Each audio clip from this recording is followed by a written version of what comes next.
We're going to have a conversation for about 45 minutes with questions from the audience afterwards. And for those of you who are tweeting, which probably is you, Dina, the hashtag is DC Startup Forum. Thank you. Over to you guys. Thank you, Amy. Thanks. It's good to be here. Jen, you've got the best LinkedIn page I've ever seen. It's one of the most meatiest, longest. It's great. So you're an aerospace engineer. You could be in high demand anywhere. And yet you've elected to work in the federal government. Tell us why. What's the appeal for you there? I've always been someone that's believed that the federal government is a place that you can make huge ripple effects kind of throughout society. I started actually my career there when I left graduate school, after I left my graduate MIT technology policy program. And to me, it might feel like in government you're trying to move an elephant, which you are, but moving the elephant an inch has huge implications for what it's pulling. So to me, the government may sometimes feel like a huge beast to try to be an entrepreneur in. There's a lot of processes and established ways that things are done, and it's there for a reason, right? There's checks and balances for a reason. There's reasons why things take a long time to do sometimes. You got to make sure that they're accessible for a variety of communities, that you take into account a variety of stakeholder interests, and that the government's really thinking about the actions that they're taking, right? So in some instances, the length is necessary. In others, it's just tradition. So where I like to try to be an entrepreneur and innovate within government is to try to push on those assumptions and those traditions that maybe could benefit from a little bit of a second look and thinking about how the government actually approaches problem solving and innovation and ultimately providing public benefit. The things that government exists to provide public benefit in partnership with others, sometimes in situations where the government, there's a market failure and the government's just doing it, right? But we're all here to serve the American people, and so it's our responsibility as federal employees to make sure that we're really being carefully thought out in the way that we're approaching that. So to me, I approach the federal government not thinking, oh gosh, I'm entering this stodgy, huge organization and it's going to be really, really hard for me to make any change. To me, it was really exciting because the potential impact of working for the federal government is so So you've got a unique job at NASA. I mean, Mhm. you've worked at DOT before, other Homeland Security, I think. Homeland Security, yeah. What, tell us about what you do there. So my role at NASA is to be the Prizes and Challenges Program Executive, which some people think is the coolest title ever. I actually think the coolest title ever is Mars and Lunar Exploration Lead, which I think is so cool. If you're the exploration for Mars and Moon lead within NASA, I mean, that's a pretty cool title too.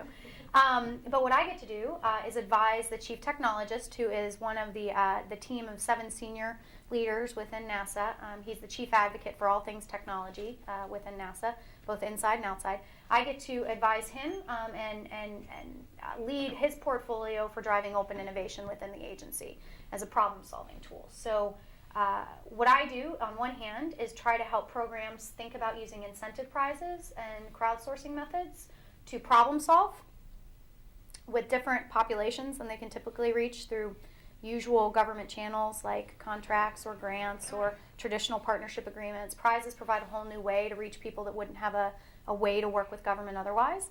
I help programs that are engineering programs that are used to doing things a certain way, try to figure out how to work prizes into their portfolio, and also work on other types of challenges that might not be money induced. So they might not be cash that's actually at the end of the day what you're getting for participating. Challenges, I say, can be motivated by the 4 Gs. Good, guts, gold, and glory. So not everybody participates in prizes because they want money, right? A lot of developers just want like the street cred. These guys want to be the coolest, the person in the room that go, oh my gosh, that guy developed that thing. He's so cool. He's like a god in app development and coding. So for them, it's all about the glory. And sometimes the good, if they really believe in yeah, they need to get paid.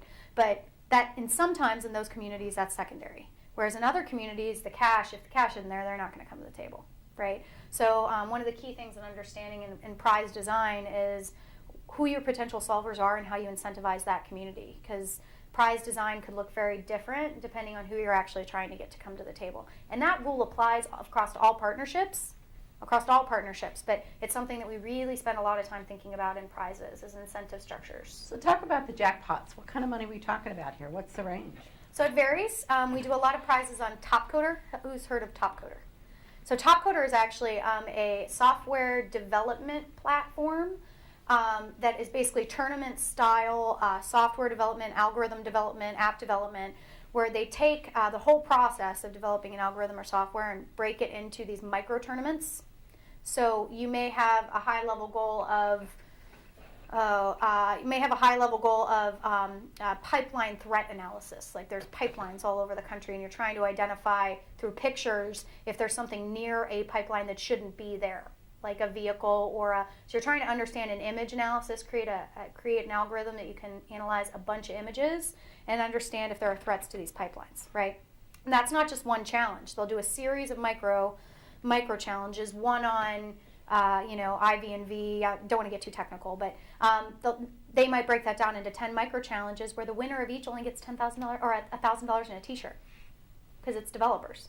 So these guys get $10,000 in a t-shirt, and they're earning points on the Topcoder platform. And the Topcoder platform, your Topcoder score, is what a lot of companies actually use to recruit. So Google will ask for Topcoder score sometimes. So for them, it's not even about like winning the $1,000 or maybe $10,000 if you're really good. Some people have actually won over $1 million last year on Topcoder that are really proficient coders. These guys are just making a living solving other people's coding problems because they're really good at it, right? They don't need a formal job. They're solving other people's coding problems and making bank, right? So that's $1,000 in a t-shirt example. Mm-hmm. But then we also have things like the Green Flight Challenge that you can see the logo for up there. That was a $1.65 million total prize purse for the first for a company to develop a four-seater general aviation aircraft that could fly 100 miles on the energy equivalent of a half a gallon of gas. So I'll say that again because it's really, I said it fast. And did they get it? They got it. They got it? They got it. One team won and got 1.47 out of the 1.65 because they didn't meet some of the performance measures, so we only gave them a partial award of 1.47 out of the 1.65. But it was still a big payday for them. There was actually another company, I believe, that came in second, but they were not U.S. citizens, so that they weren't eligible to actually get the cash purse. There are some terms on U.S. government funds that can be used for prizes, and for this Centennial Challenges program, we can only make awards to U.S. citizens or companies incorporated in the U.S. So other people can come compete and demonstrate on that level playing field, right? Get the marketing from it. But they may not be able to get the money out of it. Again, different incentives. They still came and wanted to compete even though they knew they couldn't win the money. Well, why?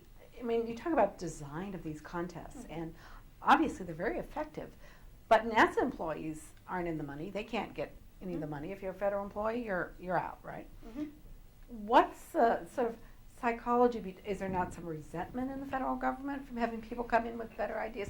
How does that work? Yeah, so it's really interesting. I think that one of the ways that we approach prizes is not that, especially if you try to say it to NASA engineers that are some of the smartest engineers in the world. I mean, they do really hard stuff, right? If you try to tell them, ask other people how to do your job, they'll give you better ideas. A, that's not really true, and B, that would not fly. That would not fly at all. This concept would be very dead. And so the way that we think about it actually is that oftentimes the reason prizes are so useful is that for hard problems that we face, it's not that with traditional tools for that discipline, we wouldn't be able to figure out how to approach that problem, but there are oftentimes approaches in other disciplines that could really benefit what you're doing that you might just not be aware of. So an example there is we did a prize competition with Kaggle, which is an online vendor that online platform that does like data mining competitions. So it's how you sift through a bunch of data, how you analyze a bunch of data. And it was to try to identify dark matter in a data set that we had. We had good algorithms that would identify a pretty high percentage of dark matter spots kind of within this data set, but we said we'll do a prize competition, see what other people can come up with. Within a week, someone came up with a solution that beat the state-of-the-art algorithm. I mean, it wasn't an aerospace engineer, it wasn't a physicist, It was a glaciology PhD student. And it had something to do with the edges of glaciers in images taken from above. The method for being able to identify in a data set, because images really are just data, actually. What's sent down from satellites is actually a bunch of ones and zeros, and you can visualize them into pictures, but it's really just data. Using the same methods or similar methods that they used to identify glaciers from images, they were able to identify the edges of dark matter within this data set. And it's just something that wasn't standard practice within the stuff that we knew. So I don't think that that's people being smarter than NASA. I think that's NASA being smart, looking for standards of practice in other disciplines that we could use, right? So the way that we try to encourage people to use these is to say, you're being the smart one if you're going to use relatively little money to try to make your solution even better by looking for ways to enhance your solution with other disciplines. So it's in your control, NASA engineer, NASA project manager, NASA program manager, to decide if you think going outside for this problem might help you. And it's amazing when they're given that decision to say, do I choose to think innovatively about my problem? NASA people are very innovative people. So if you give them an innovative tool, a lot of them are going to use it.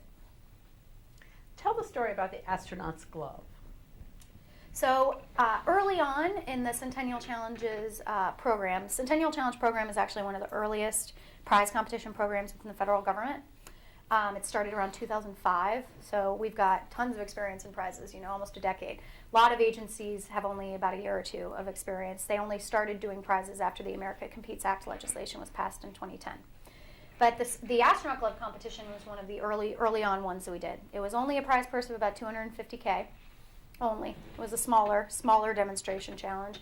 And the issue was in the space suits that astronauts would use on spacewalks outside of the International Space Station, it's very important to stay pressurized when you're out there, right? There's a lot of internal pressure in these suits to make sure that, for all the different reasons that these things need to be pressurized.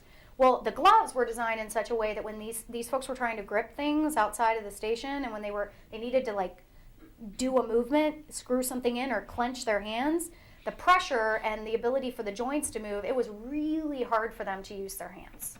Really, really hard for them. And so in order to do their tasks, they'd beat up their hands. They'd get rashes all over, sores, because these were really, really painful to use. It'd be like sandpaper inside of a pressure glove on your hand as you're trying to move around and do stuff. Not pleasant for these guys. So they were wondering if there was a way to design a better astronaut glove. And so we did it through a Centennial Challenge. And the guy that actually ended up being one of the winners is this guy, Peter Homer, who used to actually be a theater costume designer. And the Victoria's Secret wings that they walk in the shows in? He designed those, right? It's probably his most famous claim to fame. People care more about those than the astronaut glove.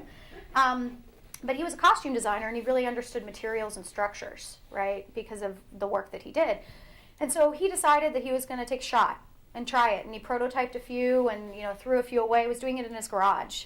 And he ended up learning from his prototypes and ended up bringing a winning glove one year to the competition. And at the urge of industry, who was watching him do this, they said, you should start a company. You should start a company because what you're doing is really interesting and good. And so he started Flagship LLC. And over the next couple years, he got into deals with other big companies to start integrating his gloves into spacesuit designs. And now he's actually working on spacesuits. So he actually has a few orders in to be developing spacesuits for future kind of space tourism activities where people go up on balloons but need spacesuits up there. Because of the pressure issues. So he's got he went from Victoria's Secret wing designer to spacesuit aerospace engineer job, right? Through a prize competition, which is really cool. How often does it happen that people who win your prizes or challenges spin off their, you go from an entrepreneurial idea to an entrepreneurial company? Is that unusual? Is that common? It's not unusual. I mean, what I will say is that it takes many years to really understand the full impact to an industry or even to an individual, what the prize competition result was. So for Peter, he competed in 2005 and you know, a few years later, I think 2002 was his first, don't quote me on that, 2002 maybe was his first NASA real contract. It took a while, right? Or not 2002, sorry, 2012 was his first NASA. It took a while, right, to actually get his first real NASA, not just prize money, but working on getting in a NASA contract environment, right? It's taken years to actually build his business, but this gave him the street cred, because NASA awarded him money for his prize design, right? And it gave him networks, and it gave him industry awareness that he wouldn't have had otherwise. There are a few other examples, and there was a lunar lander challenge also a few years ago, which the challenge of that was, imagine on the moon, if you want to move something around, the notion of this was, you know, have it be able to take off from a directly vertical from a narrow launch plane, navigate over and land again. So it's moving this, being able to demonstrate landing and takeoff a couple times in a simulated lunar environment. And so the folks that, two of the companies that competed in that, Armadillo Aerospace and Maston Space Systems, they were small companies at the time. They decided that as companies they were going to compete in this thing because they wanted to expand their business line and a bunch of different other things. They're both on contract with NASA to do like real NASA work now. So those are examples of companies coming to the table, not individuals. Same thing with the Green Flight Challenge. The guys that won the super fuel efficient, those were small companies that came to the table to do this as well. So there's some instances of entrepreneurs making businesses out of it. There's some examples of small companies growing their businesses out of it. Fascinating. So this is just a way to step up the ladder a little bit faster. Mm-hmm. So what's a 30 million challenge get you? Great question. There's actually one out there right now. It's called the Google Lunar X Prize, which is not a NASA prize competition, but have any of you guys heard of X Prizes? So the first X Prize was actually the Ansari X Prize, which was a $10 million prize that tried to incentivize the first commercial launch of a spacecraft that would get, I think it was 100 kilometers above, 100 kilometers up, which is basically suborbital space. It's what you'd take for a space tourism flight, like what Richard Branson's trying to do with Virgin Galactic. He actually acquired the technology that was developed through this prize. That's how he's doing this. Spaceship 2 is now the version that he's thinking he's going to fly for suborbital flights next year, space tourism. Spaceship 1 was the winner of the X Prize. So a whole new market for the space tourism and suborbital flight emerged due to the first X Prize, which was the Ansari X Prize. The one that's currently active is the Google Lunar X Prize, which is trying to incentivize the first private landing of a rover on Mars, or not Mars, on the moon. And they've got another 2 years, I think, to do it. And the prize gets reduced if a government does it before they do. And China has made announcements that it intends to try to get something onto the surface of the moon within the next 2 years. So now it's interesting. It's like a race between the commercial guys that are trying to figure out how to get their lander up there and the Chinese, because they want the $30 million and not a reduced $15 million prize purse if the government does it before they do it. Oh, that's fascinating. And there's about 24 teams competing, so it's not like investing millions of dollars. It's a very expensive mission to go to the moon. But these guys believe that there is aftermarket stuff involved in it. That's fascinating. Well, as you design these competitions and the challenges and the prizes, how do you know when it's better to kind of incentivize an idea? And how do you know when it's better to reward something that's already taken place? Great question. So I think it depends on what your problem is and what kind of solutions you're trying to get at. Because one of the most well-known recognition prizes is what I would call the second category, you said, is a Nobel Prize, Pulitzer Prize. Right. These are things that recognize work that has already been done, which can also be an incentive for people to get into that field because they want a Pulitzer Prize, or they want a Nobel Prize, they want to do science, or they want to do journalism, right? So it can incentivize people to move in a certain direction if they want to be on that list, like have that honor, right? But it still only rewards work after it's happened.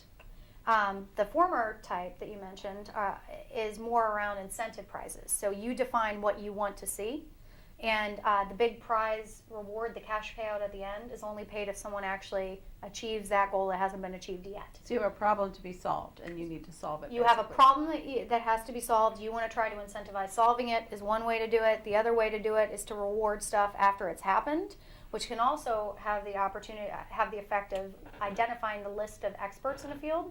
When you go through the process of curating to try to identify the best of, you also get a sense of who's doing work in an area and who you might be challenging to go to the next level through an incentive prize.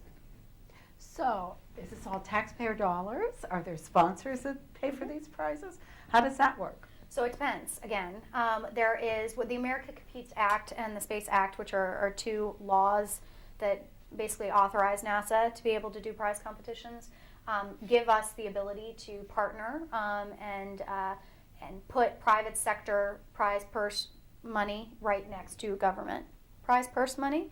The way that NASA has administered prizes in the past, we've worked with allied organizations, which are basically partner orgs that compete to volunteer for free to run our prize competitions. There's very few agencies that can get away with that. People love NASA and they want to work with NASA, and a lot of the guys that partner with us as allied organizations, it's related somewhat to what they do, so it's good branding for them as well to be involved in administering that prize competition. But we don't pay to administer the Centennial Challenges. We partner. And the allied organizations in the past have actually done some fundraising with non-government orgs to try to amp up bonus prizes or pay for the operation of the demonstration event, or so they've been able to actually find other sources of leverage where the government's really only paying for the cash prize, because prizes don't run themselves for free. There's actually large operational expenses. Some X Prize folks would say that it almost costs you as much to operate the prize as it does as the prize purse. Interesting. And so you can't underestimate how much the operational expenses, especially in demonstration events, that can take a lot. The Progressive Automotive X Prize was demonstrated on a NASCAR-style track over a few weeks in Michigan, and rental of that space and insurance of that property, and that stuff is expensive. All the people, the staff to man that event, it's not cheap to actually run one. But NASA has been lucky to work with partners that help actually keep the government investment in these things low while keeping the return to the taxpayer, the innovations, high.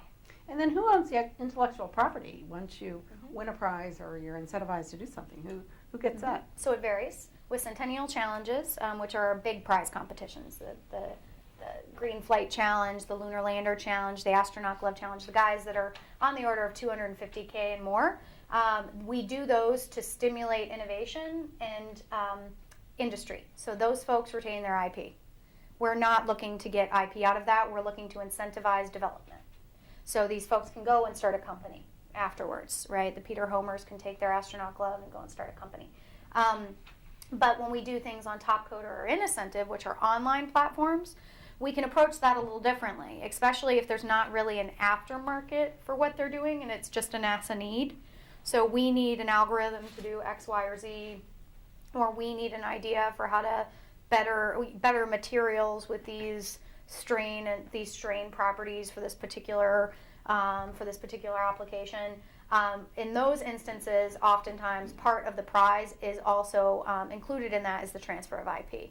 So those vendors will transfer when we pay, we get the IP back in those. But it's very clear to participants when they join a competition. We make it very clear from the beginning what the ownership rights look like. So they aren't, giving away what they think is a $3 million idea for $3 million idea for $20,000, right?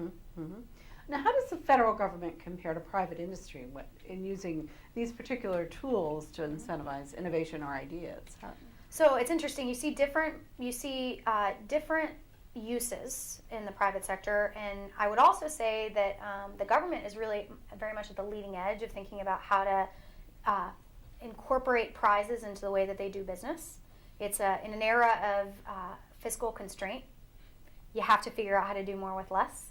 And so government is forced to have to think about how to potentially do things a little different and involve people that they don't usually involve in solving problems and still deliver maximum value to the taxpayer.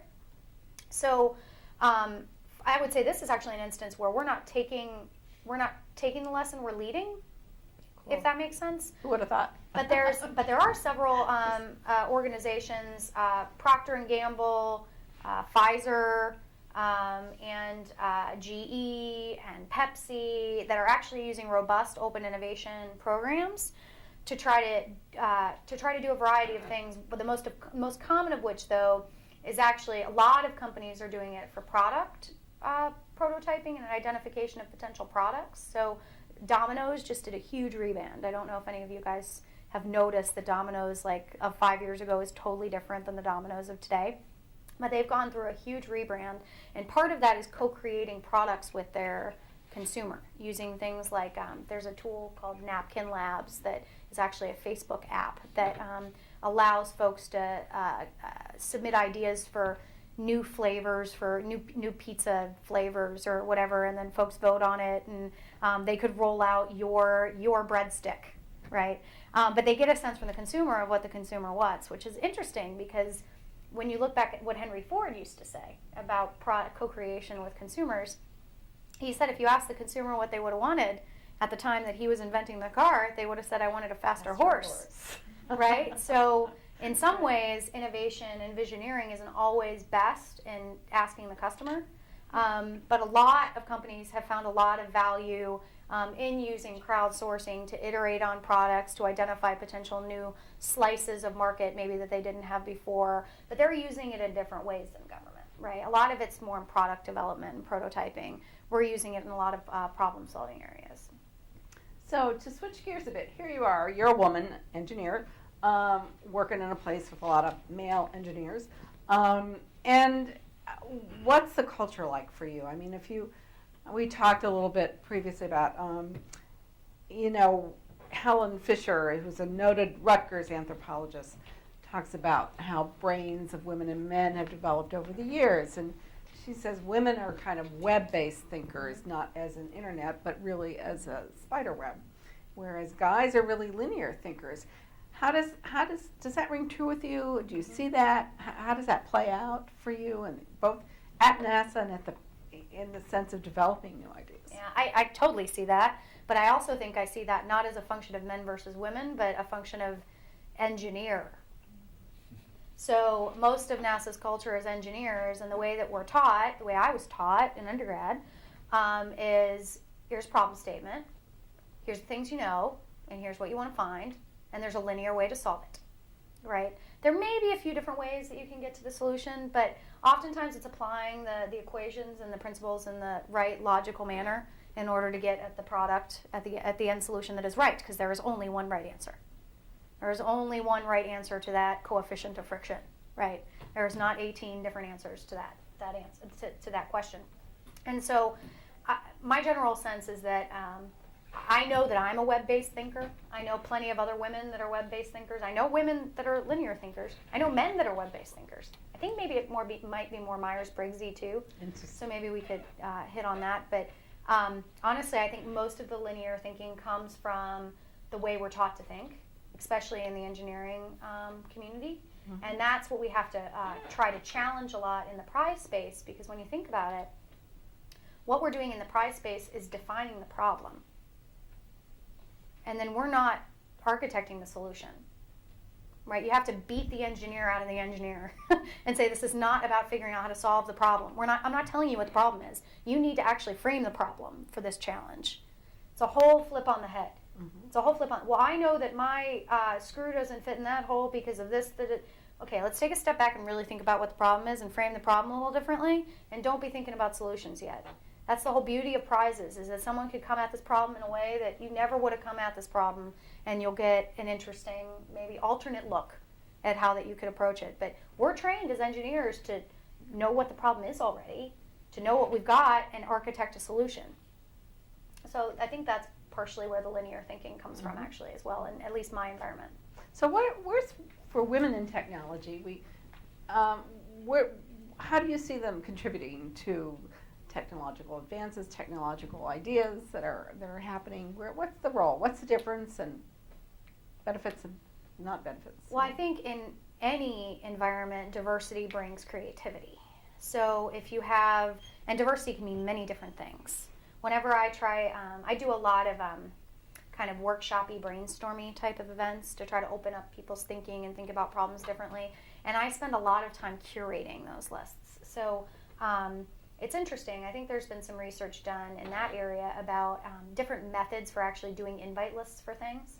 Like if you ask leaders for a recommendation of one person or a designee, you're much more likely to get a bunch of like old white dudes like on the list than you are diversity. Like it's just the way that it stacks out statistically, right? So if you think about doing it differently, and think about doing the ask differently, then sometimes you get a different list. And sometimes you have to say no to the first choice, which How would you redo an ask? How would you redo an ask for it? So one way that we redid the ask for one of the events that I did is we thought about 10 big thinkers, and then we asked the big thinkers to give us 3 names of people that they thought were big thinkers. And so, but they couldn't be from their center, which is their organization. So they really had to think outside their box, outside their like the people that immediately surround them, because we tend to surround ourselves with people we're like, to force them to think outside their box. And we asked them for more than we needed. We really only needed 20 people. We didn't need 40 people. But we got a list of 40, and then we could curate it to try to get a more diverse representative group of folks together. Very cool, very cool. So you're getting all these ideas from outside in, but what if somebody internally wants to pitch an idea? What's your suggestion, and how do you get to an effective pitch so that you get some traction on an idea? Yeah, so this is something I have to do all the time, especially when I'm trying to persuade people to do their job differently.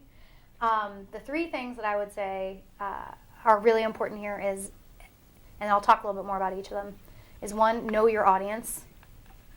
Before you walk in, know your audience. Second is know your stuff. And the third is be prepared to get what you ask for. A lot of people just want to get their idea bought into, right? But they don't think about what it means when they walk out and they got yes, and now they have to do it and they're accountable for it and they have to answer the mail, right? So it's a balance of inspiring people and making them want to believe in your big, great idea. But if at the end of the day you don't think you could deliver on it, and given a lot of us that are entrepreneurs and a lot of us that are innovative thinkers are really not going to know exactly how to do it when we go in and pitch it, we're going to be learning along the way. But you still have to have a reasonable sense that it is doable and that you're not going to fall completely flat on your face if you get what you ask for. But with the knowing your audience, knowing the context of that individual, kind of the things that they've gone through, the experiences that they've had in the past with innovative ideas similar to yours. You're not the first person to walk into their office with a good idea.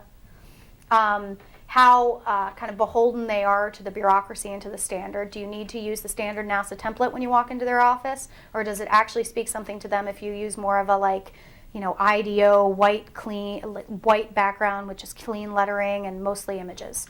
Because to some guys, or women, if you walk into their office with the IDEO-looking template, they'll go, who is this crazy person? They obviously have no engineering discipline, and this is too much. Too much!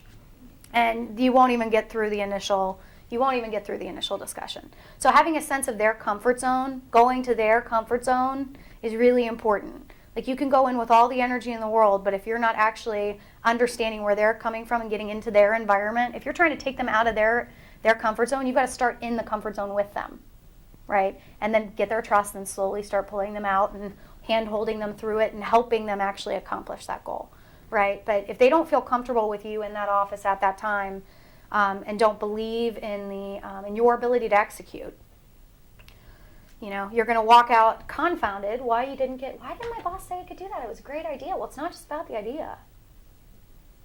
It's about a lot more than the idea. The packaging is important. If you need to change the package for a different audience, change the package for a different audience. If you're just trying to make the idea succeed.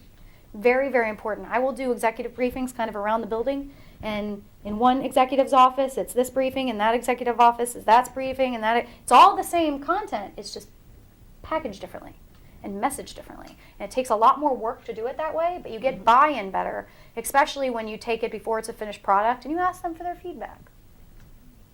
It's kind of already a finished product, but you don't tell them that. You ask them kind of for their feedback, and it seems co-created and co-developed, and as you gather momentum when you do these individual briefings. So I'd also say Another really important one is if you're trying to gain buy-in from multiple groups, go and talk to each of those groups individually before you, and don't bring them all together and do a big pitch on an idea with a bunch of people that could be naysayers, and momentum starts going in one direction and you can't stop it. It's a lot better if you talk one-on-one with all those people, and it's going to take you a lot more time, but if you talk one-on-one with all those people, you cater your message to all of those people. When you talk to person A, you tell person B you talk to person A. When you talk to person C, you tell them you talk to A and B, and that you got their feedback and you're really interested in C's feedback. A and B said that C would have great ideas, and you're really excited to be talking to them and that they're taking the time to talk to you. And then once it's refined and you've talked to all of them, then it's almost like you go back and pitch it, but you're not really pitching because then it's their idea. You sure you don't want to be majority whip in Congress? Yeah, I have no desire to be in that branch of government. Seems like you could do that. That's brilliant, I think. Well, how much does personal branding play in this whole sphere of, do you have to have a personal brand before you get an idea along the path? Do you develop a personal brand by winning these? I mean, how does it? Yeah, I think that's a great question. I think this one's a fine line. I think that all too often nowadays, there's a lot of people that have a very bold online brand, and they don't have the guster to back it up. Guster, that's a great word. So I think I just made that up. I don't think it's a real word, actually. I do that a lot. I make up words quite a bit. Yeah, go ahead and take it. I coined it. I don't even know what it means. What I mean by that is, in today's environment, in Gen Flux, in today's environment, you have to be able to not only be creative and be adaptable, but you have to be able to implement what you say that you're going to do and focus and not get ADD and just go to the next cool shiny object and not finish what you started, right? And I think that there are a lot of instances where people are very well personally branded in social environments, social media environments. And the way you maintain that social brand is when you deliver on what you say you're going to do, right? So it's not just about the shiny exterior. There's got to be substance behind that exterior.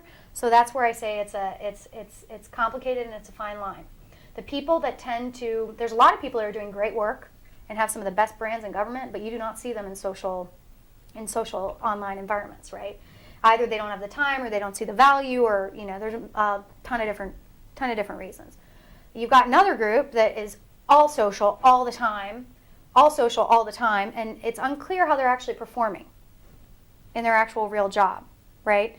And then you've got the money group in the middle, right? The people that are active on social, they understand how to use it for their own benefit, for their job, and also for their personal brand, but they're actually able to execute projects and make change and not just talk about it.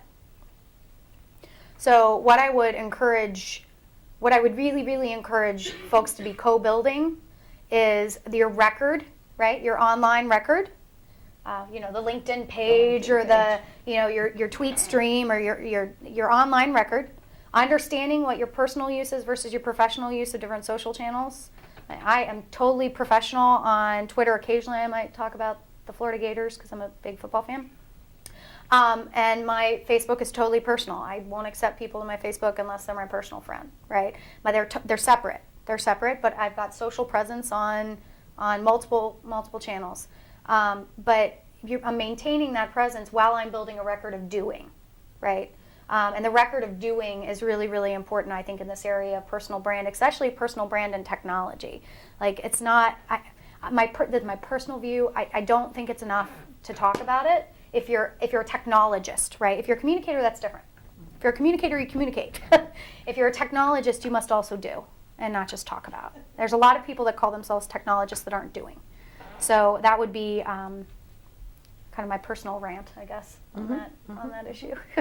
Just be conscious of that as you start building your brand at this point in your career, that with different generations, especially the projects you've completed and what you've done is very, very important for those folks. So what Twitter feeds should you follow other than you? If you wanted to learn about these prizes, the competitions, I tweet all about that all the time. Yeah. Follow at Jenn Gustetic. Yeah, at Jenn Gustetic, it's an easy one. Right. I would say the other ones that I follow I'm on Twitter all the time. I actually get most of my news from Twitter. And my social channels that I like the most are Twitter and then Pinterest for recipes and stuff. That's my girly side. All right, well, let's call for some questions. I want to, as people are thinking of their questions, I'll ask you one question of how long does it take to get to Mars? Great question. So it depends on your propulsion system. But right now, the general estimates is about it's a 6-month trip out there, and you're going fast. 6-month trip out there, and the way that the planets move back to the 101 is they're in different orbits and they're moving at different speeds, and so you can be really close, Earth and Mars at one point in time when we take off, and it's 6 months. But then you're moving, and at another point you're really far away from each other, and so you're not going to be coming back for a while.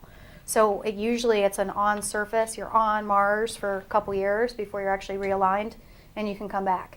So it's not just like go touchdown and come back, because it'll be a long, long trip home on a spacecraft if you don't go when they're optimally aligned. So it's actually a really long trip. Really long. Questions. Dina, yes. I'm just curious, if there have been contests that you've tried at NASA that have just completely not taken off at all, that you decided that's not the right kind of thing to incentivize and to create kind of a contest around. Flatline. Yeah, it's a good question. I think that one of the things that you have to be really clear on from the beginning of a prize competition is what your end goal is, right? Because there's so many different ways that they can be beneficial, but you're not going to get everything out of it. So if you run a prize competition and your goal is, so I've seen a lot of apps contests come out. So this will use as an example. A lot of apps contests come out. And you get a bunch of submissions, some of them good, some of them not. You make awards, and then no one maintains them after. So then they die after. Was the goal of your prize competition to actually create sustainable apps? Because if it was, then you failed miserably. If it was to do public engagement, get students playing with your data set, develop the skills of a certain group of folks, get together some hackathons and make some connections between government and those developers, then you probably did meet your goal. Right?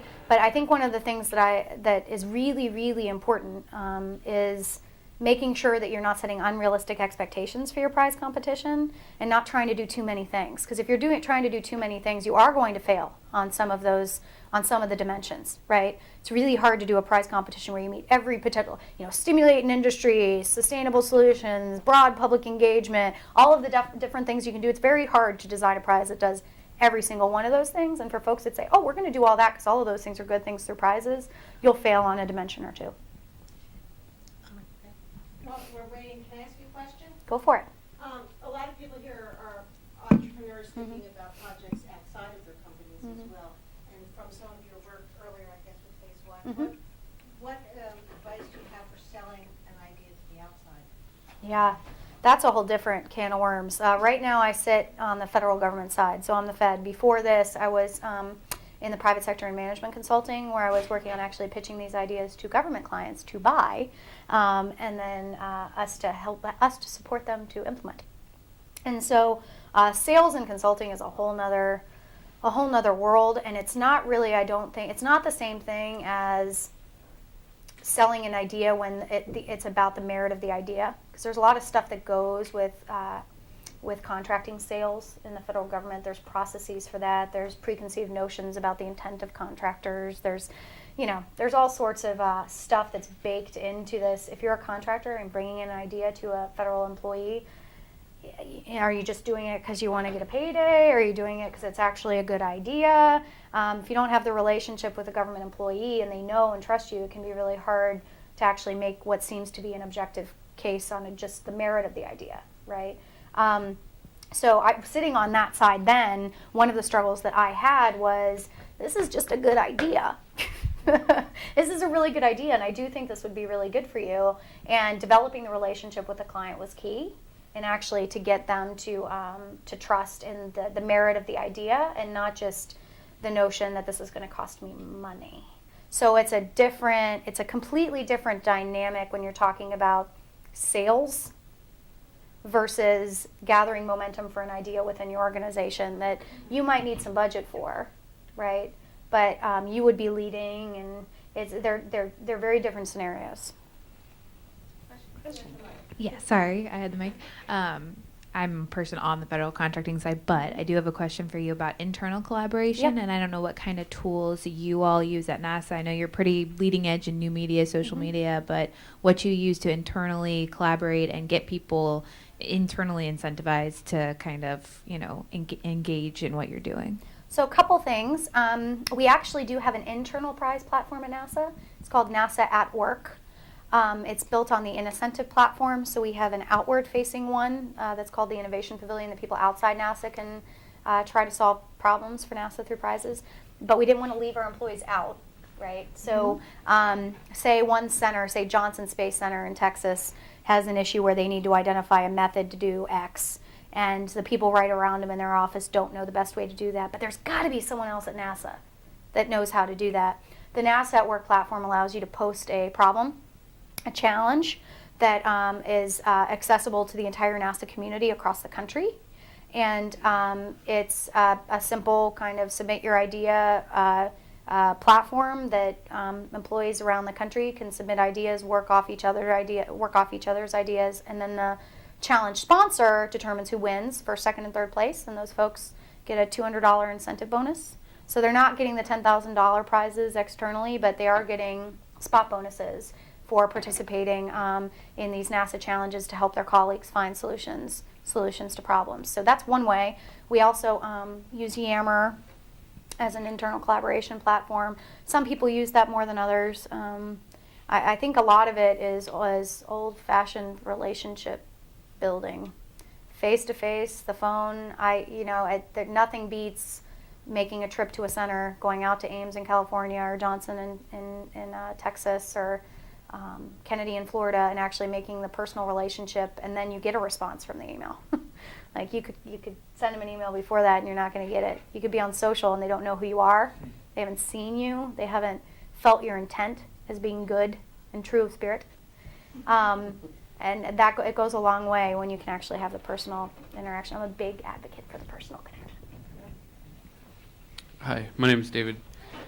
Thanks for coming. A couple things. I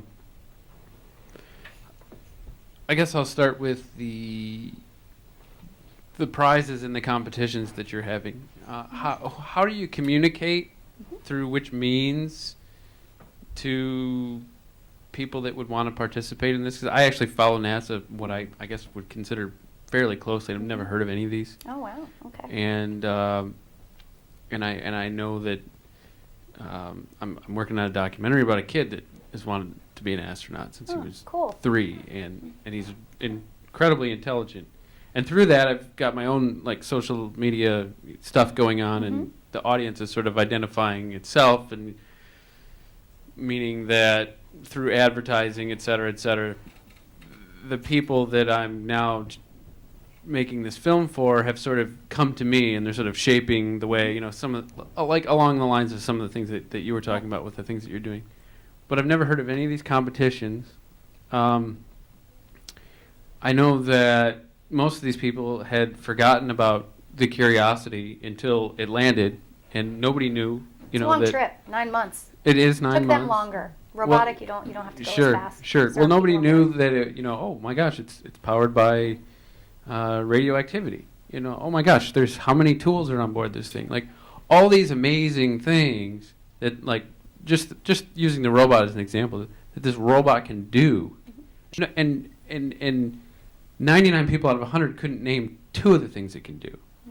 So, and this is why I could take all day to ask this question, or but our science scores are ranked 17th and 25th, and television networks that are used to broadcast these kinds of stories are now focused on Honey Boo Boo and things like that.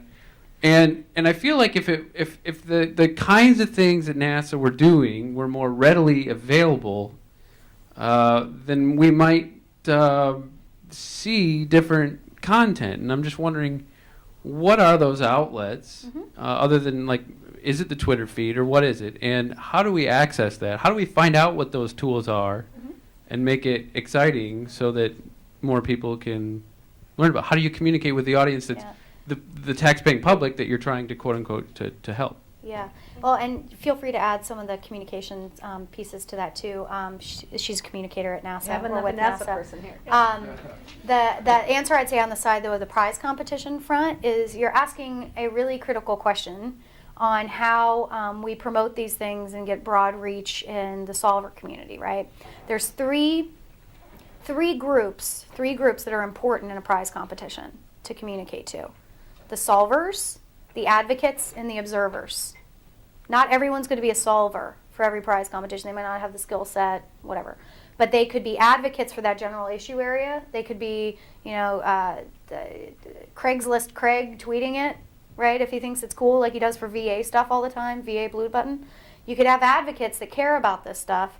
We've got a lot of people in the Will.i.am, like, talks about NASA all the time. I don't know if you guys know, but one of his new songs premiered on Mars. So he actually played his song from the Curiosity rover on the surface of Mars, Will.i.am.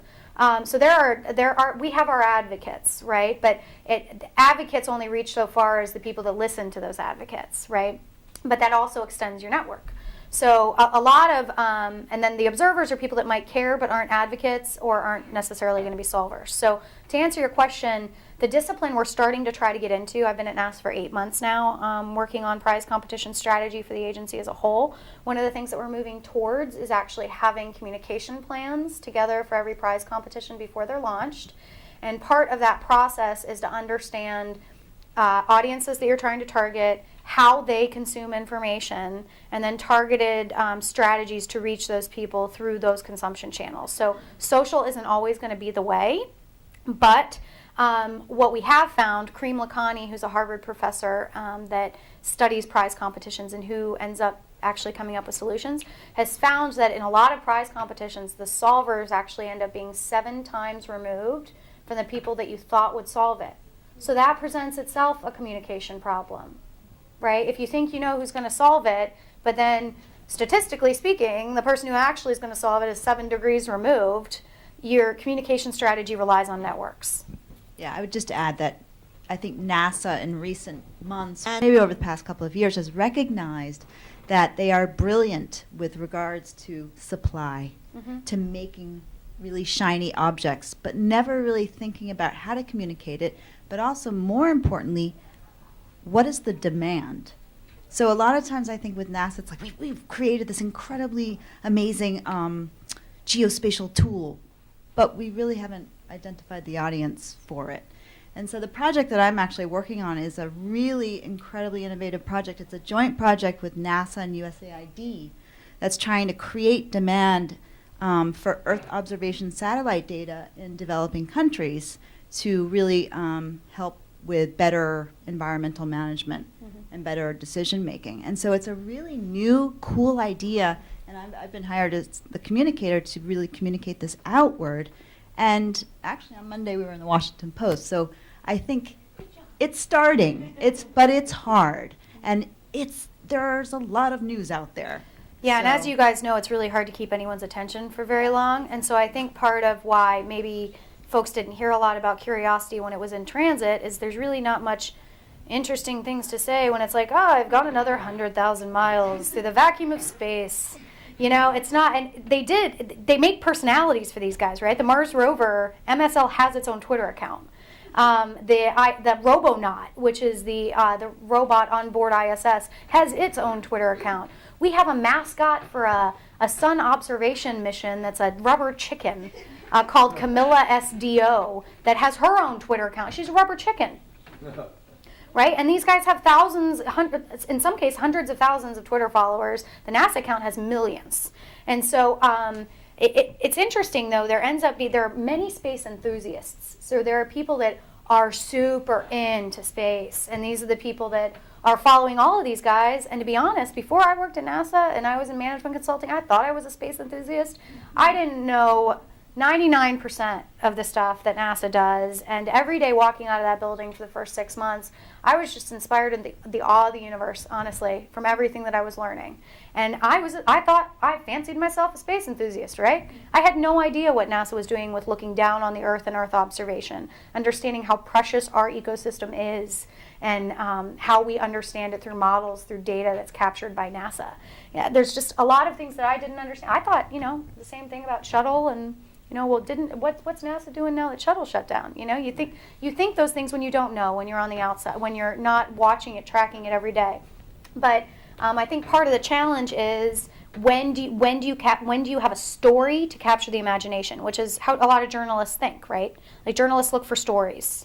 You're trained to look for the story, for the thing that's interesting as a public interest story, or the personal story, or the kid that you're doing for the documentary. That's a story. That's storytelling. And so for the MSL, once it's on surface, there's a lot of stories, right? It's doing a lot of hard research. There's a lot of things to be able to talk about. When it's en route, maybe a couple tweets that are like, "Wee, I'm moving fast," Yes. Hi, I know you said that the I think it was American Competition Act or Competes Act? Competes. Competes Act, okay. That allowed the federal government to kind of engage in these problem-solving competitions. But was there any particular agency, like whether it be NASA or anybody else, that kind of spearheaded this crowdsourcing problem-solving movement? Great question. I'd say that the agencies that have the most experience with prize competitions are DARPA, which is the Defense Advanced Research Project Agency, NASA. Department of Energy actually has a pretty long history with prize competitions as well. So long in its relative term, right? But those agencies had special authority and had been doing prizes for quite some time. And actually the experience by those agencies it was part of the inspiration for broader authorization for the rest of the federal government to do them. So we were kind of part of the initial pilot, I think, to present the use case, and that was largely spurred and influenced by the X Prize experience. So X Prize experience was even before a lot of this federal government stuff started happening. So, and X Prize was inspired by the Orteig Prize. How many of you have heard of the Orteig Prize? How many of you have heard of Lindbergh? So Lindbergh's actually the guy that won the Orteig Prize. So the first flight across the Atlantic was incentivized through a prize, the Orteig Prize. It's $25,000 flight, $25,000 prize for the first person that would fly across the Atlantic, and that was Lindbergh, in the spirit of St. Louis. So, and it was a crazy idea at the time, and it's interesting. Back in the day, people thought this guy is crazy. It's just a stunt. No one's ever getting on a plane. Like, this is just a stunt. He's doing this for glory. And now look at how we all travel. But that was the type of transformative demonstration that can chase people's paradigms about what's possible and open up new industries that X Prize was trying to duplicate through its Ansari X Prize for the space industry. And it's then those lessons that have transferred to governments and private sectors. They think about how they can leverage prizes as well. I wonder if, I'm sorry. Go ahead. I wonder if I could just kind of go back to the Mars level, but not about Mars. What's the entrepreneur personality? That's an interesting question. So I don't know. I'd call myself an entrepreneur, but I wouldn't call myself an entrepreneur But maybe at this point. entrepreneur personality too. Yeah, as I verbally process through this. I think entrepreneurs have a burning passion for a particular purpose, and they're willing to work themselves to death over it, right? You see a lot of entrepreneurs and startups that are just so passionate. You have to be your number one fan in order to do that all day, every day, right? So you have to have a lot of internal personal belief, not just in yourself, but in the project in order to do that. In entrepreneurship, there's similar attributes where you have to believe in the project to be able to effectively pitch it, but you also have to have the skills, believe that you have the socialization and negotiation and buy-in building skills to be able to get something going from the inside, right? Which looks a little different than starting something up brand new from the outside. I think there's similar energy, there's similar empathy skills that are needed, likability. if you're trying to get, momentum on an idea and you come across as a jerk, no one's going to want to work with you on that, right? You gotta make people like you. And I think first and foremost, they gotta want to work with you. With entrepreneurship, you can more position yourself and sometimes position yourself in places of power where you don't have to be as likable. You can just get the job done, right? With entrepreneurship, unless you're the top dog, you can't really be hated.